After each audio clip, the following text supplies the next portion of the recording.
We have breaking news out of the Middle East. We are now bombing ISIL in Libya with both armed U.S. planes and unarmed U.S. drones.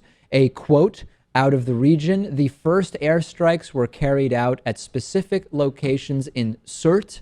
The militants seized the Mediterranean coastal city of Sirte last year. It has become their most important base outside of Syria and Iraq. So these strikes started yesterday. They were authorized by President Obama. They hit an Islamic State tank and two vehicles that posed a threat to forces aligned with Libya's GNA.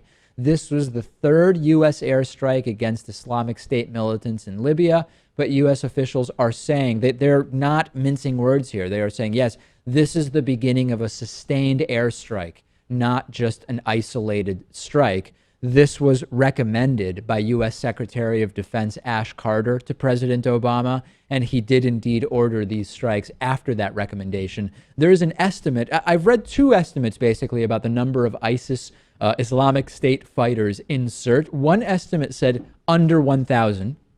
Another estimate said several hundred. I guess that suggests anywhere from 300 or 400 up to 900 or so fighters in this region. Now, a really interesting question that is coming up, and a few people have emailed me and tweeted me about this. David, what's the legal structure of these strikes? Is this a war? We've talked about how rarely there is actually a declaration of war. Is this authorized by some kind of prior action? This is absolutely fascinating. Peter Cook, who is the Pentagon press secretary, said that the legal authorization for the Sirte strikes actually came from the authorization for use of military force against the perpetrators of the 9/11 attacks nearly 15 years ago today. This is part of this structure that we've established, where now this Libyan action is linked to the authorization of force issued after 9/11. Now, there's sort of two sides to that. One is this is the problem. Without actually declaring war, without actually seeking that authorization, we have this broad authorization of military force, and it is now being applied nearly 15 years later to conflicts that seemingly are disconnected from 9/11. But there's another side to that, right? Because if you consider that the U.S. went into Iraq based on a faulty intelligence case, no doubt, because of the perceived or supposed connection of Iraq to 9/11. We now know that wasn't true. And if you then realize that the Islamic State has risen in the vacuum and instability created by that harebrained decision by George W. Bush's administration to go into Iraq in the first place, there's actually somewhat of a direct line you can draw between the authorization of force after 9/11 and using that to go after ISIL, ISIS, the Islamic State, in Libya today. It's insane because it shows us the scope and importance and sort of significance of these authorizations to use military force. But at the same time, you actually can make a case that it is related. There's another thing I want to mention here, and I've said this very clearly several times now. ISIL, ISIS, the Islamic State, Daesh, call them what you like, they will be operationally eradicated in Syria, Iraq, and Libya, likely within 12 to 18 months. We know how to do that. It's relatively straightforward for militaries at our level of sophistication. That's not going to solve the problem of Islamic State extremism and individual acts of terror like we've been seeing in Europe, like we've been seeing in the United States, like we've been seeing in different areas.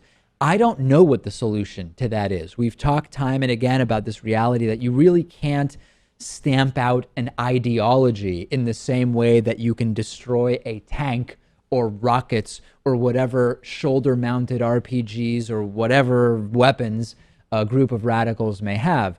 There are more and more groups that believe a community-based approach is necessary to tackle the extremist ideologies underlying the Islamic State. And the sort of gist of it is you support the broader Muslim community and encourage them to defeat extremist ideologies from the inside out by sort of showing that there is no space for them, by showing that they will not be tolerated, and build a moderate voice to take on the extremist ideology internally. Sounds good, right? But I mean, it's easier said than done. Others say the path forward is you support secularism. And I want to speak very clearly here. Secularism, not atheism. Secularism meaning everybody is still free to practice their religion.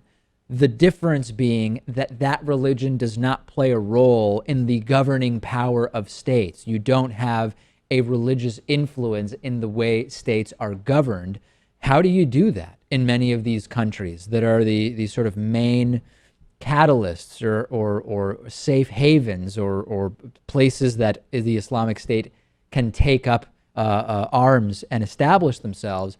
I don't know, practically speaking, how you do that. It could be effectively impossible, but we are going in the direction, and these strikes support what I've been saying now for several months, that it is very, very likely that within 12 or at the most 18 or so months, the operational strongholds of the Islamic State in Syria, Iraq, and Libya are not going to be there. But this may only engage even more of these isolated incidents that we have been seeing in Europe and in the Americas. I am opening it up to you and would love to hear from you what your ideas are in terms of tackling the ideology. And I'll tell you right now, if what you're going to email me and say, email me and say, the only problem, David, is U.S. foreign policy, and that is the lone catalyst for what we are seeing, I reject that completely, in the same way that I reject completely that merely the religious teachings of Islam alone are responsible. I don't think either of those approaches really make sense in a world where you cannot simply draw a direct line between one action and what we are seeing in terms of the Islamic State and extremism. Send me your thoughts about this. I'm on Twitter at @dpakman. I've talked about how people of all ages, but particularly millennials, are owning cars less and participating more in the sharing economy. And one of the more popular options is Zipcar, which gets you a car when you want it, when you need it. They offer all sorts of cars, SUVs, hybrids, whatever you need. It includes insurance and it includes gas. You just pay for the time that you actually use the car, and you can reserve the car online from your smartphone over the phone. Then you unlock it with your Zip card. Each car share member reduces their personal CO2 emissions by between 1,100 and 1,600 pounds per year. For our audience, Zipcar is offering $25 of free driving credit if you sign up at joinzipcar.com/David. Support our show, reduce your carbon emissions and your spending on cars. Sign up at joinzipcar.com/David.